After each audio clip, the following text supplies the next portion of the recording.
Hey, hey, friends and revolutionaries, back with something other than Doctor Who. For anyone who's a Doctor Who fan, don't worry, we're going to get back to the box set.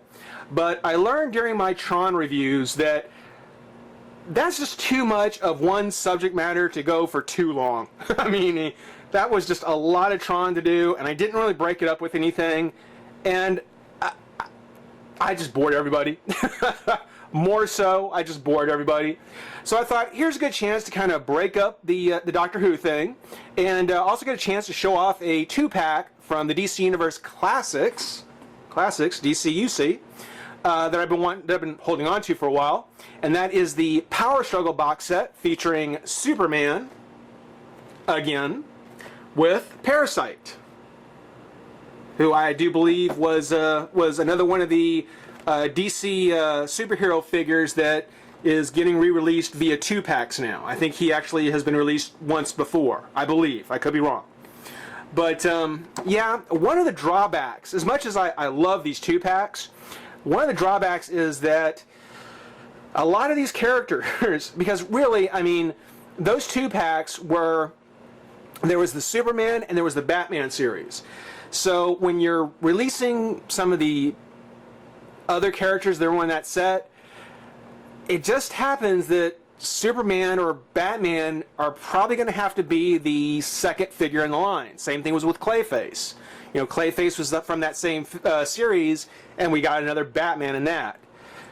Superman, I'm particularly disappointed in because it's another Superman. It's almost like the Justice League Unlimited figures, where you're not buying the set for the 14th John Stewart. You're not buying him to get that 27th Flash. You're at it to get that Dr. Light. You're after it to get that flight suit Hal Jordan. You're after it to get that prison suit Lex Luthor. You're not in it to get that like 12th Superman, which is what these 2-packs are slowly starting to feel like. I mean, on top of the fact that we got Superman with Lex Luthor, Batman, Catwoman, and Two-Face in the Gotham 5-pack, there was a Superman. Got him with He-Man. We got him with Lex Luthor. We got him all by himself. He was in a single-pack card or a single-carded figure. We're getting him with Parasite. And even though I haven't found it, supposedly there's one that has him with Bizarro. So, it's just like when you take that Justice League Unlimited pack to the register, grumbling the whole way there because you're about to spend $15 on a set. You only want to spend $6. You only wanted that one. Well, here it is, Parasite, a figure that you wanted to only spend $15 on. And lo and behold, you come away spending $35. It's just, I didn't need another Superman. I would have been very happy to have him just packed as under the All-Star title by himself. But again, with the superhero line, the DC superheroes coming out in 2-pack form, well, Superman and 2 we're going to get. But that's enough of my rant on that one. It's just, it seems though that Mattel has a gift for packaging multiple characters in packs that you don't want anymore. You got him. I don't think anybody who wanted Superman has missed him. I think there's been plenty of opportunities. If you have, I'm sorry. I'm sorry that you did. But really, I think you've had plenty of opportunities. There's been plenty of Supermen out there. Not to mention what you've been able to get from the website. Enough of that. On to the packaging. Very much in the style of the Wave 1 through 10 DC Universe packaging 2-pack, in the sense that it has the explosion in the background. You can kind of see it there. It doesn't have the panels, but it's got the explosion coming out. So from the way the figures are packaged, it's very much the same. It's a slightly smaller box, but only slightly. On the side, it kind of takes from the new packaging, where it has the characters in the forefront, Aquaman and Flash, with like Hawk Girl and Tornado, Martian Manhunter in the background. Got Hal Jordan and Superman with Firestorm and Wonder Woman, Captain Marvel, so on. On the back of the packaging, we've got Superman, as we've talked about. His bio and stats. Guys, have we all read it? Read it, get it, got it? Good. Okay, so Parasite. Biography. As a public relations stunt, Lex Luthor chose ordinary citizens and used his resources to change their lives. But Rudy Jones was more interested in freeloading. In the LexCorp cafeteria, Rudy ate a donut contaminated with an experimental mutagen chemical. Wonder how that happened. It transformed him into a hideous human parasite, able to leech the life energy out of anyone he touched. Over the years, this parasite has proven uniquely dangerous to Superman, and his horrific hunger will never be satisfied. Actually, I do think Parasite is a very cool villain for Superman. I think it's a very, very unique approach. I like that. First appearance, Action Comics, 340, August 1966. Real name, Rudy Jones. Occupation, villain and freeloader. Base of operations, Metropolis, if I can say it right. Special abilities, the Parasite becomes stronger, faster, and more agile when he absorbs life energy. Most of his victims are left withered corpses, except of course for Superman. So that's a take a look at the figures in the pack. Let's go ahead, pop them open, have some fun. Be right back. Okay, that ran a little long there on the rant. Sorry guys. Keep my fingers crossed, we'll go less than 20 minutes here. Getting to the figures, starting with Superman. Superman, of course, being the same DC Universe Superman that we've been getting everywhere else. Which is a little bit of a shame. If I'm right, and please correct me if I'm wrong, which I shouldn't have to say, you'll do it anyway. But the DC superhero Superman was different. I believe that the Justice League, the DC Universe Classic, the DCUC Superman is different, particularly around the legs. It was much more like the Cyborg Superman. So the Superman figure that we get for the DCUC is different from the one it was with the DC Heroes, and in some ways, that kind of bugs me too. Because if there is another Superman mold, put it out there. Instead of giving us the same one over and over and over, give us the other one. I mean, it's there. You're bringing back other figures from that line. Bring back that Superman. Make it at least a little different. As it stands, this is the exact same one. Exact same one. Just to make an effort, I did go ahead and grab the Superman that came with He-Man, because for that 2-pack, on the Master Universe He-Man, they changed the paint slightly. Well, they changed the paint. And in this case, it turns out they did change the Superman a bit too. At least when you compare it to this one. You can see that on the one that came with He-Man, his costume is a little bit darker. It's a little more vibrant. In the DC 2-pack, with the Master Universe 2-pack, it's a little bit darker. It's also a little bit, I don't know, it looks a little more faded to me too. It's not dust. It looks a little bit just grayish blue. His belt is a little, on this one, funny enough, is a little bit brighter. It's a little bit more shocking yellow. This one has a little more orange tint to it. But, really, other than that, it's the same Superman. I mean, it's the exact same figure. When you look at him up close, if it'll focus, I do think that the paint job on the DC 2-pack Superman, the eyes are painted a little bit nicer. There's one from the He-Man. Not bad, but I think the eye paint job on this one is a little bit nicer. But again, I don't think even a completionist could look at these two and think, yeah, I gotta have them both. I'm sure that either one would satisfy, most people who would consider themselves completionists. I mean, from the back, there's really not much difference at all. At all. So, again, if you like Superman, if you're happy to always get a Superman, well, you're getting another one. On his articulation, there is the ball-jointed head. Doesn't really look up and down much, but does have the fully articulated shoulders, bicep, elbow, and the wrist. It does have the crunch. Legs come up, out, Twist of the thigh, bend the knee, and on the foot. There you go. I need to get some Maddie display stands. But yeah, I mean, it's again, it's something where if it seems as though that the only, well, maybe not. I was going to say the only series where we're not starting to see just this overabundance of produced figures is the Masters of the Universe, because yeah, I mean, we've seen tons of Superman, we've seen lots of Batman.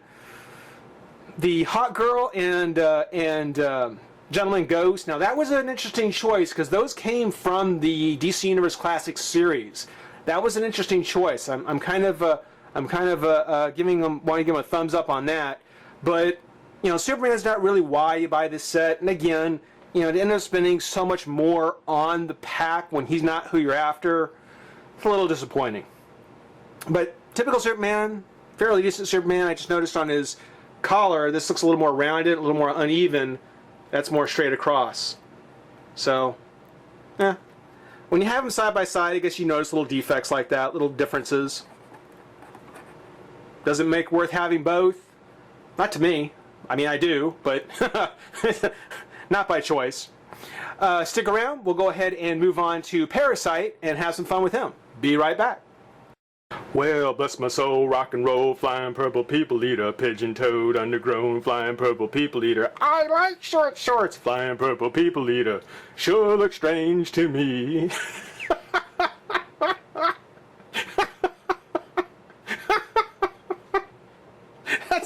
That's what you get for me not having the MP3. If I'm not prepared, that's what you get. And it fits. And the scary thing is it fits. It fits. It is the purple people eater in almost every way. I have to say, in the Amazo review, okay, I might have gone a little overboard when I was trying to, you know, come up with a good joke for how they came up with Amazo.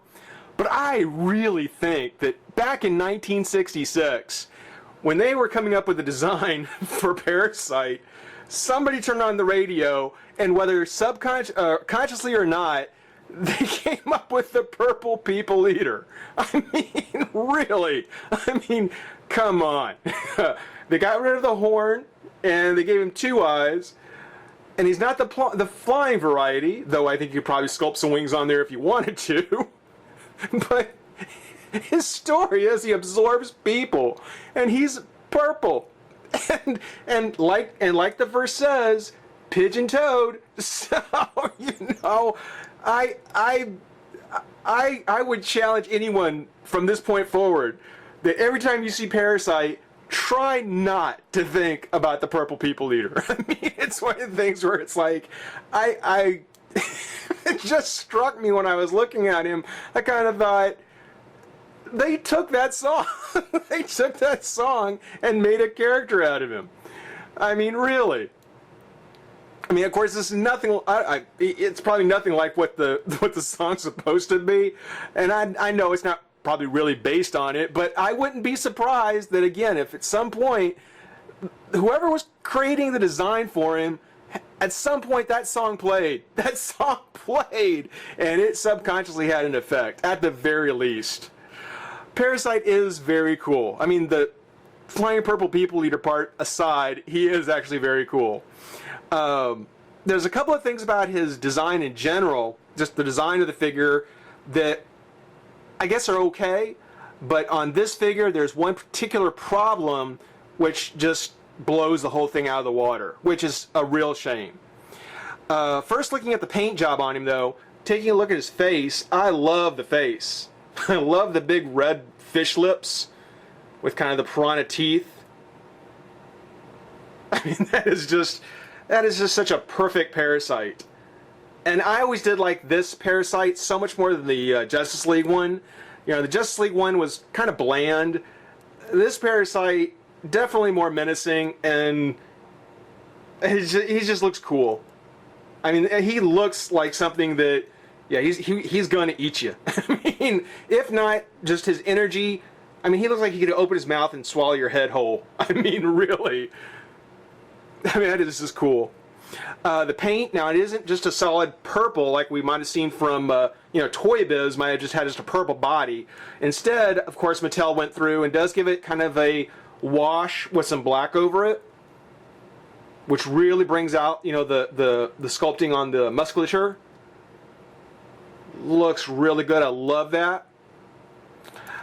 Biggest drawback on the paint, though, is if you look at his boxers here, and I don't know how well it'll show, it actually looks like there's paint lines on there. You can actually see like brush strokes on the line on the boxers and up around his collar. It looks like, and I don't know how much of it is actually sculpting, but particularly here around the shoulder, it almost looks like you can see some brush strokes.